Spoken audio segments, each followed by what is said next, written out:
Hey, what's up, you guys? Jeff Cohn here with another episode of the Team Building Podcast, where we interview top team leaders, broker owners, and thought leaders from across the country. We have Mr. Nick Cooley with us, reigning from Denver, Colorado. Nick is a thought leader when it comes to running the hybrid agent model, where he's both a residential agent and an investor. Nick, welcome to the call today. Oh, man. Honored to be here and great chatting with you so far. Sure, we're going to have a great conversation. Well, in perfect investment fashion, I am rocking my newest piece of merch, which is a $30 hat. I don't know how Clint Bartlett managed to spend so much money on merchandise, but if you're a merchant seller, you should sell to Clint because he likes to spend lots of money on cool stuff. This is a leather patch that says Cash Offer Omaha. And that is what we call our investment arm that's in Omaha, Nebraska. So Nick, you and I will have a lot in common today as we go through this ideation. For those investors out there, this is an episode for you. For those aspiring investors or people that have not even considered it, this is also for you because Nick has not hit the point where he's at 10,000 doors. He's somewhat new to the investment arena and is having a ton of success.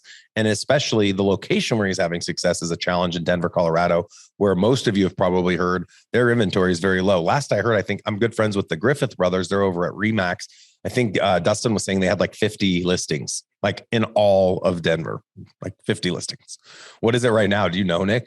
I do. It's pretty incredible. I think active on a monthly basis, we have about 1,200 listings for a city of up on 4 million people. Yeah. When I was going to say Omaha, Nebraska, which has to be way smaller, we have 1 million in the whole metro area.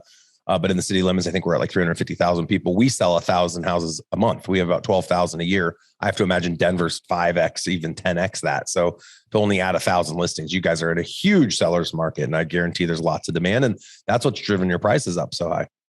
Absolutely. Yeah. I think there's a lot of people that say that we have an inventory problem, which I kind of have a little bit of a bone to pick with, solely because last year we broke the record for the number of closings that occurred. And it's like, how can you break the number of closings if you don't have inventory? Very interesting. But instead, the demand is astronomical. And I know I've heard, and correct me if I'm wrong, there's a few reasons demand is so high in Denver. Obviously, it's a major city. People love living there. There's great outdoor lifestyle. You got skiing within 45 minutes in several directions. You've got tons of outdoor activities. But I see a lot of people in coastal regions who are getting sick of a lot of the stuff going on, no matter what side of the political arm you're on, they're just sick of it. And so they're leaving major populaces on the coast, either side, and they're coming to Denver. Absolutely. That's happening. Yep. Okay. And then, go ahead. I was going to say number two, I've heard, and this could also be a rumor. Of course, the federal government has yet to legalize THC. The state of Colorado has chosen to go against the federal government, to my understanding, and has chosen to legalize the sale of THC, which is marijuana. And a lot of people in the marijuana business have yet to be able to put that money into banks. And so they're a very cash heavy business.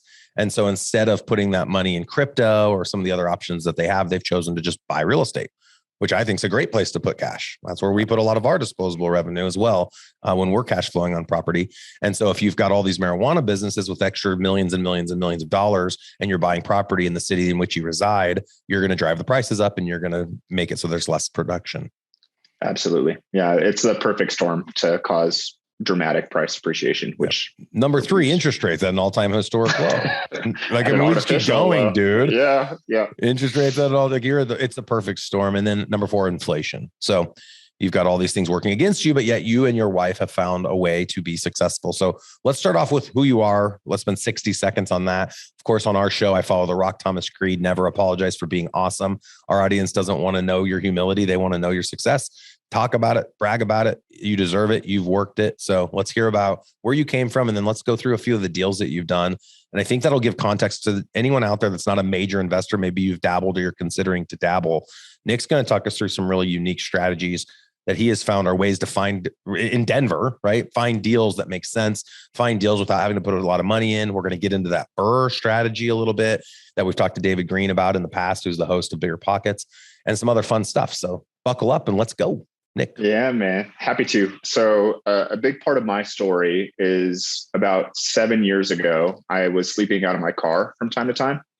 And so I think there's a big misnomer for people that you have to be a trust fund kid in order to be an investor. And I'm telling you, I started from below zero. So get rid of that idea. It's total BS. At least you had a car. Amen. Yeah. You can get worse. Yeah, it totally can. And that's not like a braggadocious point, but it's just the reality. Like, if this is what you set your mind to, you can do it. Right. So that was we got our first deal in Denver in 2016 with an FHA 5% down primary residence, just because, anyway, we'll get into that, but that's what started us off, and have always been focused on buy and hold investing, primarily as a means of wealth growth. I'm also pretty critical about the real estate investing community's cash flow infatuation. And just last year, we bought, sold, traded, wholesaled our way into adding another, $3 million worth of real estate to our personal portfolio. Awesome.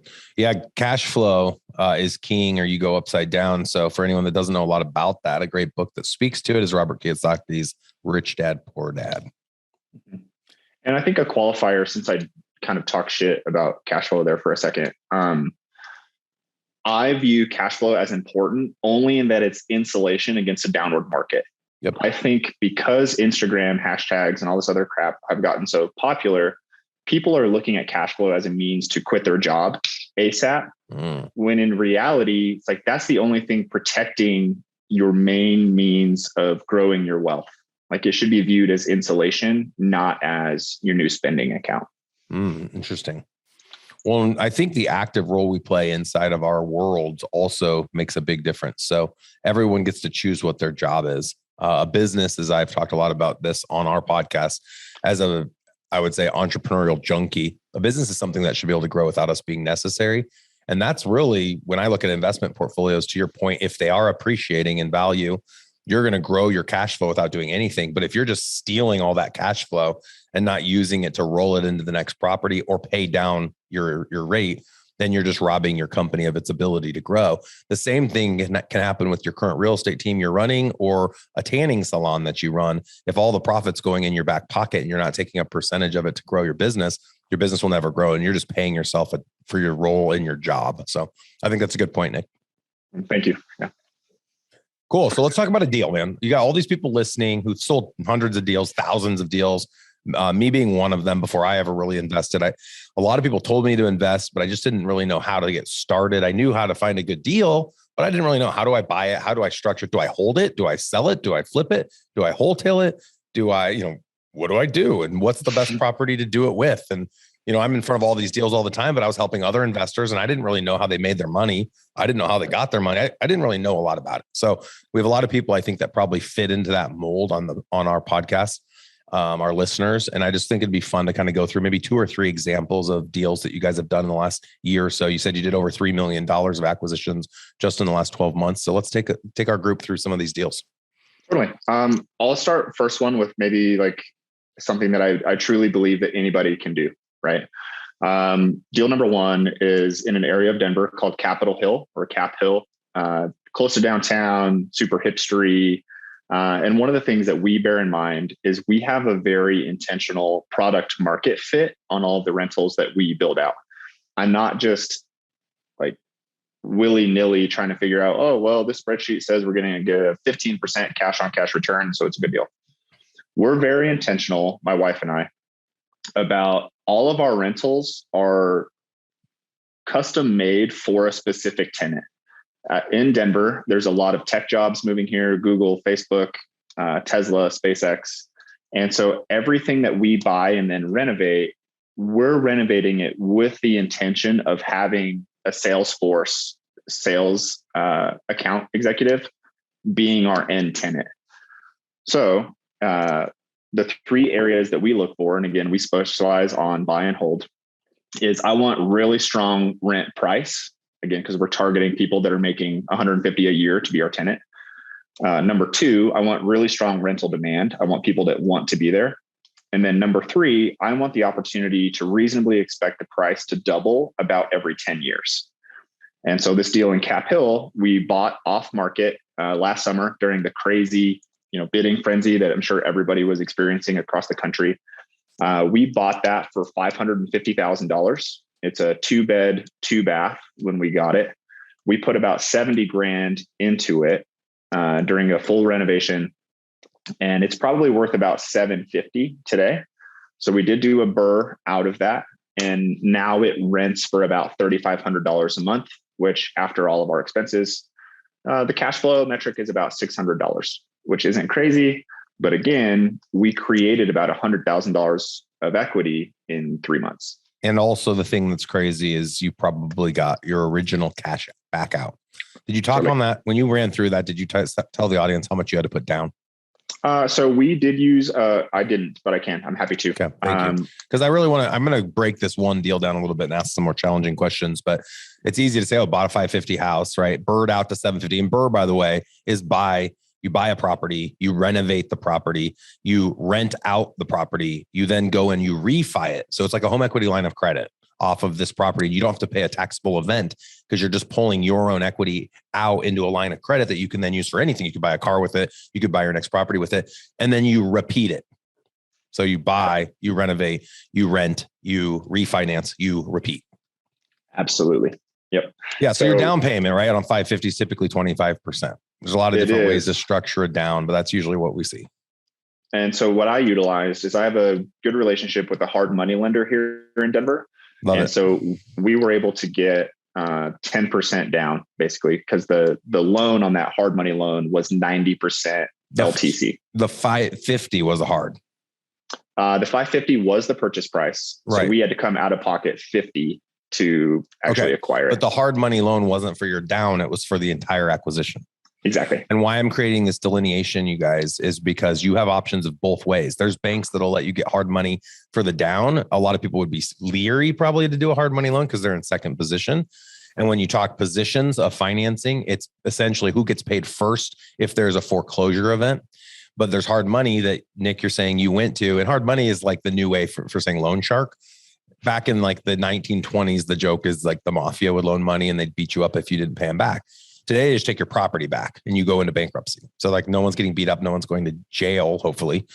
But it's actually, I think, a great strategy when you don't have money. And usually the interest rates aren't too crazy. Like legally in each state, it controls how much they can charge. It's similar, I think, to the credit card rates in each state. I know Nebraska, the most successful hard money company here gets 18%, but they could charge, they could charge up to 25%. And then some of them will charge points. So like up front, you've got to pay 2 points, which is like 2% of the final sales price. But all of them are set up different. Talk real quick about what your hard money looks like. And then our audience members can think about this. When you go to like a local real estate meetup, there's going to be someone there that has a connection or is the someone who would loan you $500,000 or $100,000. And they already know the numbers. They run the deals and they know if you screw it up, you found the deal. So they're going to loan you the money. They're going to take first position. And if you screw it up, they're just going to take the property back. They really don't lose. They'll win if you screw up. They probably almost secretly want you to screw up. Totally. So they can take this deal and have that instant $100,000 of equity. So sorry, I keep talking about it, but talk real quick about the hard money because it doesn't get spoken of enough. And I think it's valuable. You're good, man. I'm glad to share the passion with you. Two quick things on it. Before I go into like my specific rates that I pay. Mm-hmm. Number one, and you alluded to this already, Jeff, the hard money lender doesn't really care about you as the borrower so much as they care about the deal. Mm-hmm. So especially if you're an agent that's familiar with real estate as an asset class, but just getting into investing, realize that these hard money lenders can kind of act like bumpers on the bowling alley. They're not going to let you buy a shitty deal solely because it's their money that they're putting up into the deal. So think about them as like another advisor to make sure that you're not getting in above your skis. Number two, since this is usually kept on a portfolio and it's not sold off to Fannie or Freddie, it's all negotiable, right? And Jeff mentioned this too, for those of you guys that were listening, that, maybe you'll pay points, maybe you don't, maybe the rate is this, maybe it's that. When you're first starting out and you don't have a track record, it's going to be the most expensive hard money loan. However, if Jeff goes to this company in Omaha and says, hey, I found this killer deal. I want you to fund 100% of it, no points at 9% interest. You can get that deal done. So it's all available for negotiation. With that being said, the range of kind of stuff that we're seeing here in Denver are anywhere from 0 points to 2 points origination, depending on experience. And then the interest is anywhere from 7 to, I would say, 12 to maybe 14% on the high side. Yep. And what people don't realize, you hear that number and even 18, you think, whoa, 18%. That's if it would take 12 months. So if it's only 3 months, it's only 18% in the 3 month range. So you look at the total dollar amount. I mean, I could run the numbers really quick. I'll just do it really quick. So on 550,000, how much you put 10% down of 550? Yes, so you put 50 grand down, right? You're borrowing essentially $500,000. Let's do your number. What was your interest rate? So I get basically 9 points IO. And you don't have to share your special deal. What would their normal deal be? Call it 9%. I can get your followers 9. I feel pretty good about that. So that's 45 grand if it took you a year to pay it back. But that you probably got them made whole in how long? We did in and out in about 3 months. So 3750 is the monthly. Call it 4 months in and out. They made $15,000, or sorry, you lost 15. They netted 15, but that's a pretty damn good return for them to turn that around in just 3 or 4 months. And then of course they use that investment as their leverage. So if you did make a mistake and couldn't make the payments back, or you messed up on the build out or whatever the case was, they knew they could just jump in and take over that property. So that's how hard money works. The cool thing is a lot of us listening make enough money and have enough pay down against our house that you can use your own hard money. You can actually loan yourself money and charge an interest rate to your business entity if you have partners. So you could be your own hard money off of your home equity line of credit. And a lot of people are missing this where they don't recognize, like with interest rates so low, if you have $200,000, let's say, of equity in your house, you can use that for your first deal. You could even just use, let's say you're saying, well, Jeff, I don't have 200, but let's say you have 50 grand. You could use that as the down payment and you go to a bank and you get a loan or a line of credit to buy your first investment deal. They might not loan you the down payment money, but they'll at least loan you the money to acquire that first property. And you flip it and then you do it again, and you flip it and you do it again, and you hold one and then you keep flipping and you do it again and again. And that's exactly how we built our portfolio up to 100 doors and soon to be 1,000 doors. So the hard money thing doesn't get discussed a lot. Thank you for kind of ideating around that with me, Nick, because it's fun. It's exciting for someone who doesn't have money, who's like, how do you come up with it? There's money out there. And like you said, it's not about who you are. I mean, if you're a piece of crap and you've stolen a lot of people's money and you have 19 credit cards and haven't made any payments, they're not going to loan you money. They're going to run a credit check and they're going to do their due diligence. But if you're just someone that was living in your car and you've only worked at McDonald's for the last 3 years and you don't really have a lot to show for it, but you find an amazing deal that has 100 grand of instant equity built into it, they'll probably work with you on that. Totally. So yeah, I like that you said that it's about the deal. People worry about so many other things and it's never the other things. It's always the deal. Syndication deal, business deal, house, whatever the case is. And I think that one other thing that's worth it too, like for people that hear 18% and immediately put like blinders on, they're like, oh, won't do it. Won't do that. To a certain extent, like now, luckily we're in a position that we could have just bought that all cash ourselves. Yeah. But I will happily pay 9% IO from a standpoint of the velocity of my capital, because it allows me to work on 3 or 4 deals simultaneously. And B, it's insulation in case the market turns. I love it, dude. 100%. Well, let's run the number 3750, call it 4,000. Now let's go to 8,000 at 18%. And you were 3 months, 8, 16, 24. 24 grand. You said after you burnt out, the new value came in at 750 and you were able to have 100,000 of instant equity built into the property. That's a 3X on the interest you paid. On money in, money out, you made yourself whole. Like you're playing with the house's money. My game that I always lose at the casino is craps. And my favorite thing to do is I'll bet on 6s and 8s. I'll win and I'll press, and I'll bet on 6s and 8s and I'll press, and I'll win on 6s, 8s and I'll press. I press. And then of course someone's going to roll a 7, including myself, but I usually will press twice and then I'll take the houses. I'll take the money back. And my favorite thing is just to be crazy. Once I have the house's money on the table, I can be as wild as I want to be. And I don't feel like I'm really risking that much because it's not my money. Burrs on it's burr. I'm burring the craps table.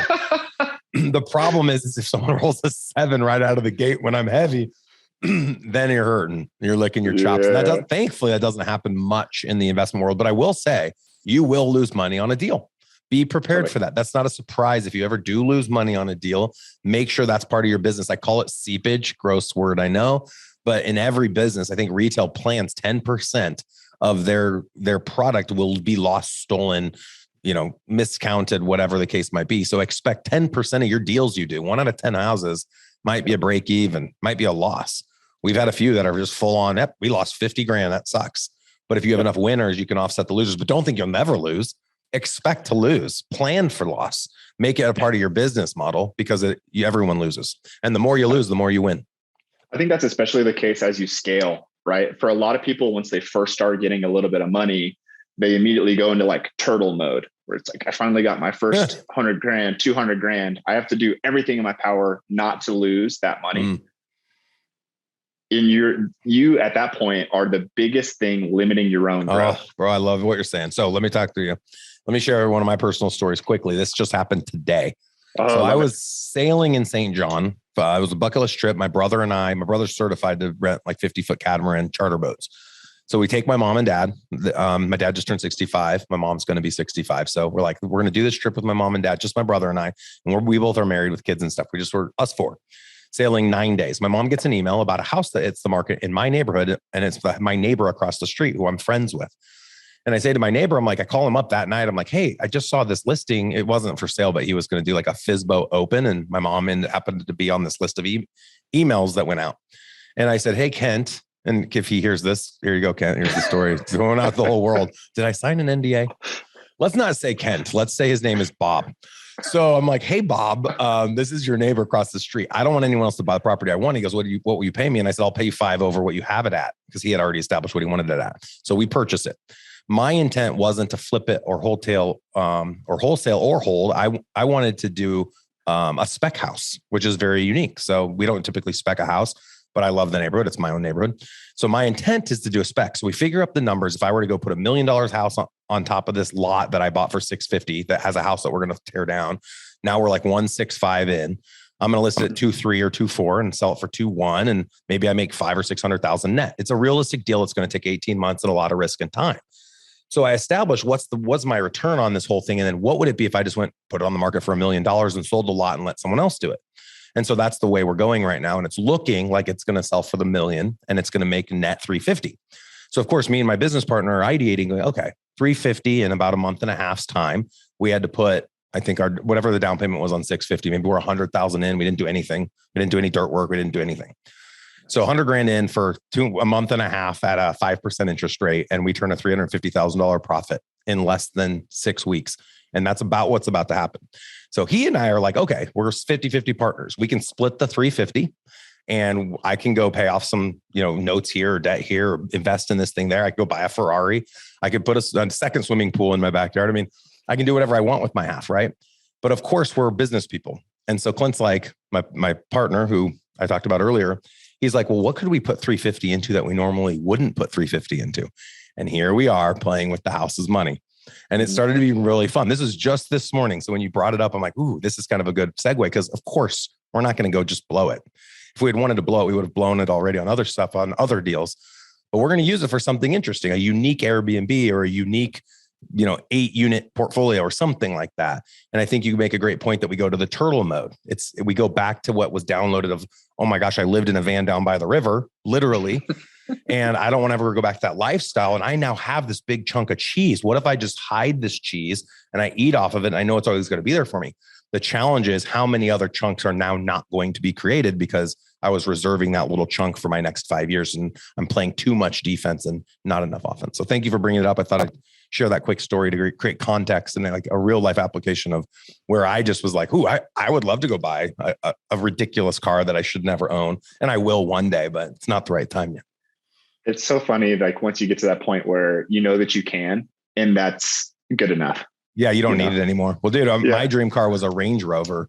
Like I always wanted a Range Rover. And then like I had one on order when the new model came out like 5 or 6 years ago. And I like canceled the order. I'm like, I don't need a Range Rover. Why did I need a I don't think I ever really needed one. I just needed to know I could have one if I wanted to. Right. So cool, man. Well, I do want to, at this moment in the time, I want to invite you as my VIP guest. I'll cover your ticket costs to our next event we're hosting in Omaha, Nebraska. One of the last weeks in March. You can find all event information and anything about our coaching product at growwithers.com. But our team building workshop that we host here is all day on investing and all day on team building. So it's 2 separate days. Clint Bartlett, my partner, who's built a $15 million portfolio in under 5 years with no investment experience, will be speaking all day on investing. And then I will be speaking along with my partner, Kevin McGowan and Andy Cuney, all on team building. So we'll get into the roles of leveraged roles of operating partner, success manager, team builder. We'll get into culture, leads, accountability systems, and strategies. A lot of our current ERS clients who pay for a high-level team leader call and have agent calls on Mondays, Wednesdays, They'll be in attendance. So we usually get about 30 to 40 people. And it's at my office in Omaha, Nebraska. So you're in a 10,000 square foot office. It was a $1.5 million build out. We call ourselves a hybrid tech powered office of the future. So there's some really neat concepts you'll see, like the studio. Dana, let's give them a quick view of the entire room. Oh, got an Apple view for a second. Big room. There it is. So 300 by 300 VR room. We've got a $5,000 grid system above us that houses mics, cameras, action. Really neat facility that was kind of geared towards this next 50 years. We wanted to be in a position where we're preparing ourselves for tech-powered big tech, putting real estate investors and agents out of business, and make sure that we are as tech-powered, if not more tech-powered, in our own unique niches, so that we can be the choice that people that know us, like us, trust us, select when they want to buy or sell their next property. So really cool stuff with that. Again, go out to growwithers.com to learn more about that. And then our big event that we're starting to talk about this summer is the Team Building Summit. And that is on June 1st, 2nd, and 3rd. And it also will have a flair for investors as well as team builders and broker owners. We have tons of huge sponsors that are coming, like Sisu, Boomtown, Dotloop, WiseHire, Real Estate Investor, Rockerbox, Verly, Exarban Mortgage, Exarban Insurance, Platinum Title. A lot of national companies that will be represented there, and a lot of amazing speakers. So we have more information about that. You can go out to theteambuildingsummit.com to learn more about that. Nick, there are people in your world that are going to start to know you, like you, trust you more, especially the more you're on these podcasts. I know you've had a lot of success in Denver and plan to start scaling into other locations. If someone wants to get into your world, set up a one-on-one call, pay you for coaching. I know you mentioned your $5,000 an hour, but I know it's worth it. How would someone go about getting in contact with you for that? The easiest way probably is Instagram. My handle is just I am Nick Cooley. And the last name is Cooley. You got the coolest name. Super jealous. Yeah. Nick Cooley. Yeah. I'm Nick Cooley. That's it. I'm Nick Cooley. Yep. Cool. Well, you've been an awesome guest. Like I said, we try to keep these episodes short. And I kind of joked with Nick before we started. I try to make it as long as someone actually works out, not the amount of time they say they worked out. Most people say, oh yeah, I did the treadmill for 50 minutes. No, you didn't. You were on it for 20 minutes because you were talking to Dan and you were chatting with Heather and you got distracted like all of us do. But 25 minutes seems to be the right amount of time, but would definitely love to get you on again, Nick. I know we only got to go through one of your deals. He has a lot of really interesting investment strategies to share. And if we do get you out to the workshop, it'd be cool to have you speak. So you could jump up for 20 minutes and tell your story. And I think you have a lot to talk about. If you really lived in your car, you can make some huge waves with that story from a motivational speaking standpoint inside the real estate investing community. Because everyone has that story. Like, not everyone has the I lived in a car story, but everybody has the I came from nothing story. Most of the people I meet have that story. They're not the Ivy League I came from money story. Wait, what kind of car was it though? Oh, dude, it was a 2002 Camaro. Ooh, that's uncomfortable. I was envisioning the big white van. Damn, bro. I wouldn't even fit in a Camaro right now. No, but here, I'll commit. I'll see you guys in Omaha. All right, cool. Well, that'll be awesome. I know it'll be a huge value add for you. There are a bunch of people from our RIA. So the president of the Omaha RIA is an agent at our Keller Williams office. So his name's Ted Kosh. Great guy. He has the fastest growing RIA in the nation.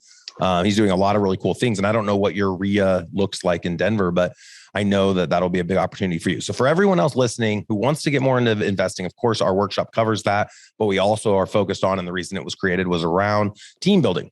The neat thing we found is this hybrid agent model where the agent serves as both an investor and a realtor, assisting in the buy sell, but also playing a role for the investment company that either they own or that they represent. So you'll get to learn all about that and more here in March, here just in a couple of weeks from now. So Nick, thank you so much again. You guys can reach out to him at I'm Nick Cooley on Instagram and message the heck out of him. And the last big ask is if you have yet to go out and give a quick review for the Team Building Podcast. Right now, we're averaging about 10,000 listens a month. We'd like to get that to 100,000. And we only can do that by you helping with the Apple algorithm by going out to the Apple podcast and giving us a 5-star review. If you enjoyed today's episode, give a shout out to Nick for dedicating his time to this today. And Nick, again, thank you so much. Glad to be here, man. Thanks for having me.